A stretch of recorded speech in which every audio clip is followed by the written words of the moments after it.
Today, we enter Judge Raquel West's courtroom, a place where tension fills the air and every decision carries real weight. At the center of it all is a heartbreaking case. A baby found alone in a car, questions swirling about responsibility, and two parents standing before the court, their future uncertain. The evidence paints a troubling picture: smoke in the air, mistakes made, and a family hanging by a thread. Stay tuned, because in this courtroom, nothing is taken lightly. Every statement, every explanation, and every glance toward the judge could be the difference between redemption and regret. What happens next could define the rest of their lives. All right, Mr. Coleman. I'll be brief, Judge. The defendant is here through his own actions, and if that has a negative impact on his licensing, then it's because of his own fault. The state's recommendation is based on the defendant's criminal history and the nature of the offense, the nature of leaving this infant child in a car that reeked of marijuana. And that's really all I have.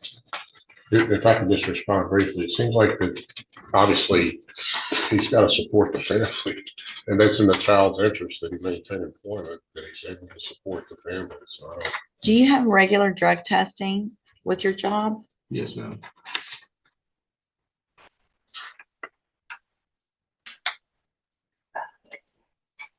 Would you pass a test today? No, ma'am. Why not? I figured we were going to get probation, so we were going to stop. We stopped last Friday. So you're on. what would you be dirty? Marijuana. It's not that's it, right? It's just not that's it. You have how many prior marijuana related offenses? There was marijuana smell with the baby in the car, with you and your baby's mother. You're here thinking, yep, she's just going to give me probation, so we'll start a week before. Stop smoking when you shouldn't have been smoking the whole time. Like, that is the craziest thought process.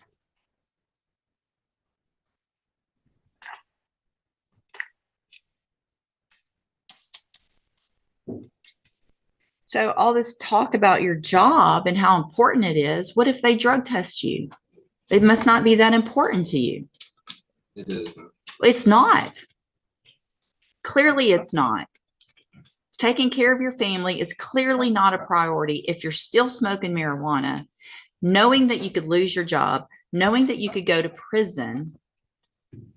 Then there's something wrong with how you're thinking.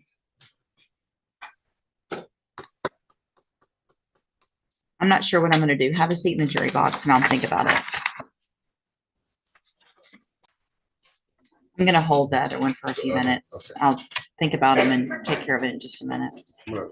Because it's the same issue. He said they did quit a week ago. Miss Allen, come have a seat up here in the jury box as well. I'm going to stand back next to you. And not next to each other. Okay, so Mr. Casey,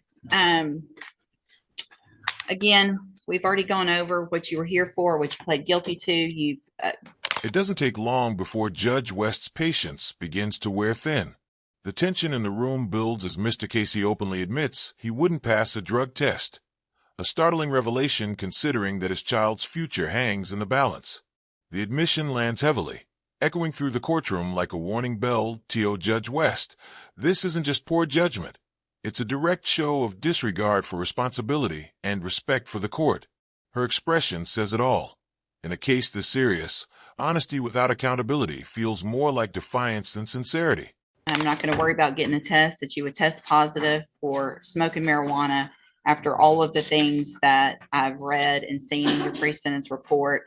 I am willing to follow this probation, but there are going to be some conditions that were not anticipated today.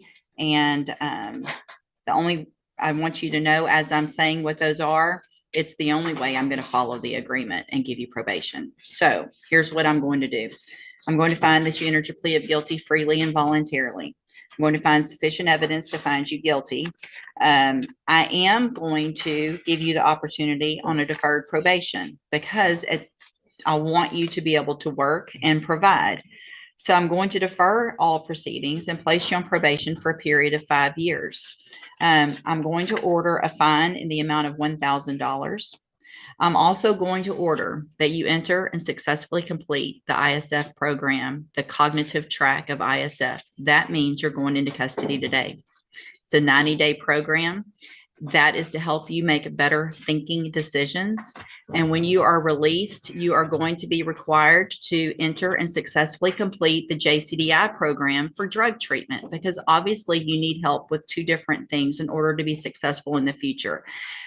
This is what I'm doing, period. Please. Nope, there's no please. Same thing's happening to her.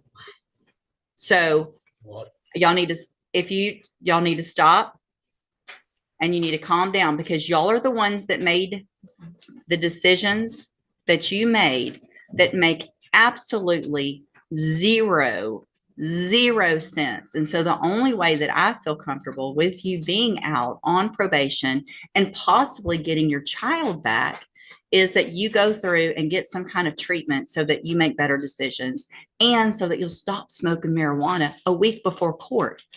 Nope, there's no raising your hand. I'm not going. Well, then you'll have to get another one when you get out. And I hate that for you. But that, listen, you stop talking or things could be even worse. Listen, I'm not doing this to you. Y'all did this to yourself.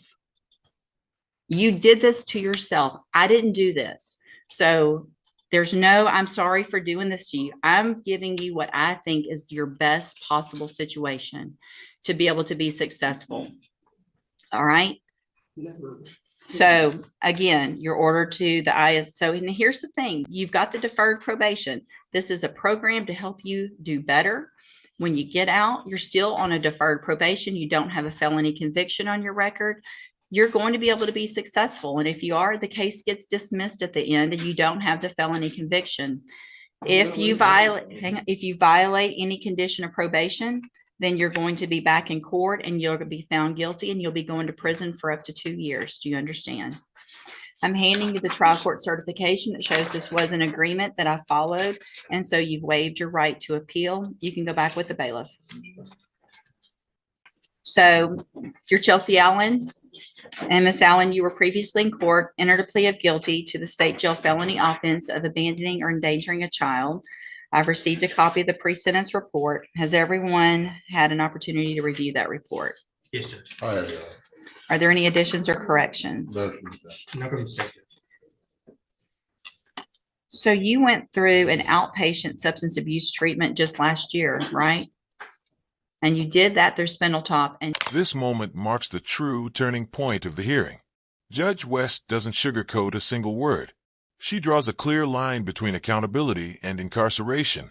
Take responsibility, or face the consequences. The courtroom falls silent as her message cuts through the air with unmistakable authority. For Miss Allen, this isn't just another warning. It's the final crossroad. Her chance to reunite with her child rests entirely on the choices she makes moving forward. Judge West makes it crystal clear. There won't be another reprieve, no more excuses, and no second chances.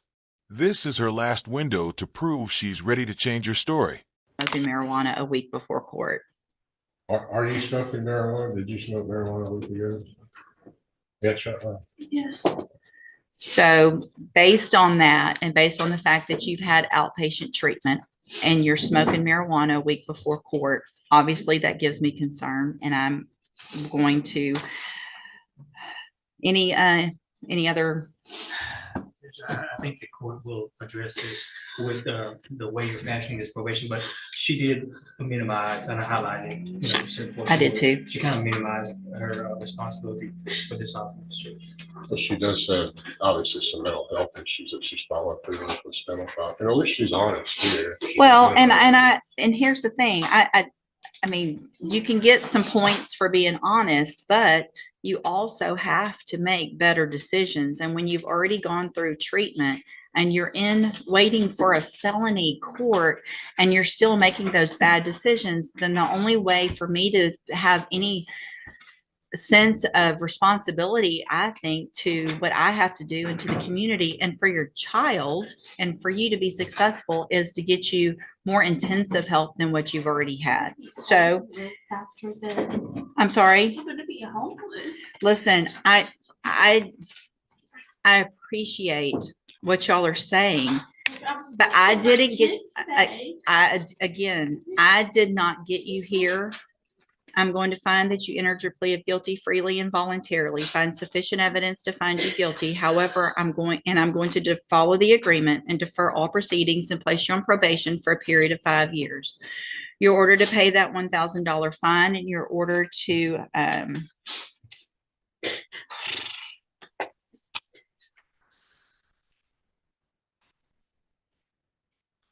Yes, Your Honor, my thinking was that perhaps the court's concerns could be addressed in connection. I'm considering something a little bit different for Miss Allen. I know that probably doesn't help a lot financially, but just based on the situation before with Spindletop, just take a breath. We do have that here. I know. Take a breath. I mean, do you understand? Do you understand why I am where I am? And how irresponsible and how ridiculous the decision was to smoke. What? Yes, I would never Well, I mean, you would. leave him, I will. Well, it's not a matter of y'all leaving each other. It's a matter of you making this, and it may be if that's what makes you make better decisions, right? So if you have, hang on, listen to me, all right? If you're feeling pressure to make decisions and to smoke and these decisions that make no sense, then you have to do. This is the turning point. Judge West lays it out plainly: personal responsibility or prison time. For Miss Allen, the chance to see her child again depends on her choices, and Judge West makes sure she knows this is the last opportunity she'll ever get. At this point, what's right for you, because you, regardless of what happens to him, are looking at going to prison for making those decisions. Whether you feel pressure for them, whether you make them on your own, it's time for you to take that personal responsibility and do what's best for you and your child that you don't even have right now, and that you're not going to get if you keep making these bad decisions, right? All right, so here's what I'm going to do, Chelsea. I'm going to order as a condition of your probation that you enter and successfully complete the JCDI program or the Spindletop ATAR program, the drug program through Spindletop. Whichever one probation feels is more appropriate, then that's what you're going to be ordered to do. Those are outpatient programs. That means you can be out. You can try to salvage whatever you can without his income for a few months, and you can make some decisions on what's best for you, right? And you can make those decisions without any pressure, okay? So this is your opportunity. Thank you. You're not going to get it again. Do you understand? So if you violate this probation, you're going to be back in here. I'm going to remember, because y'all been, unfortunately for certain people, I don't always remember things, and they can tell you that. When I do remember, it's usually not a good thing, right? Because I remember I either gave you some opportunity that someone said I might not should. That's going to be reminded to me when we come back. I want you to take this opportunity and do right. You're going to have to do parenting classes if you haven't already through CPS. Completed though. Good. Completed parenting classes. Good. And mental health classes. Good. And the Spindletop classes. Perfect. So as far as you having visitation with your child, what is the situation, and are there any court orders right now? The court order for the visitation for a child is that we are supposed to visit him every Sunday from 1 to 5. So y'all have some family court orders already? Yes. Is that through CPS and the family court, or just CPS? I believe it's through the family court. Okay. They told us when our case got closed that they were waiting for the judge to sign off on the agreement we made for visitations. Okay. And so here's the thing. I'm fine with visitation, but it's not going to be unsupervised until I make sure that you get. Allowed to be. Okay. I'm sorry. That's okay. That's okay. So if you get to a point in the family law matter where they start allowing unsupervised visitation. You need to talk to your probation officer about that so that I can then modify if I feel like it's appropriate and you've done everything you're supposed to on probation, because you have to have my permission to have unsupervised visitation with the child as well. So not just them, but me too. And that's going to depend on how you're doing in JCDI or through the Spinal Tap Mental Health and substance abuse services. If you're doing everything you're supposed to, you're following all those rules, you've done everything through CPS and family court, then I want you to get your child back. I want you to have those visitations and be working towards that. It's only going to happen if I feel like you're doing everything you're supposed to. All right. So this was an agreement. I followed it. You've waived your right to appeal. I'm going to hand you the trial court certification that shows this was that agreement, and so you have waived it. Anything else, Mr. Coleman? No, Judge. Okay. So again, Ms. Allen, I want you to take advantage of this opportunity, right? You make decisions. There's going to be, I'm sure he's very upset, but you need to make decisions for yourself right now with the opportunity that you're being given. Okay? Yes. All right. Have a seat, probation. I'll talk to you when she's ready. Just the no unsupervised contact with her child or all children. I mean, one child or all children. Just put all. If it only is two. Yes. So, what's the real lesson from Judge Raquel West's courtroom today? It's simple. Excuses don't carry weight here. Only accountability does. The message is firm. Your choices define your outcome. Both Mr. Casey and Miss Allen were given a second chance through probation, but the judge made it clear that even one misstep could send them straight to prison for years. It's a powerful reminder that justice isn't just about punishment. It's about proving you're willing to change. Was Judge West too strict, or did she strike the perfect balance between mercy and responsibility? Share your thoughts below, and stay tuned for more powerful courtroom moments where every verdict tells a story.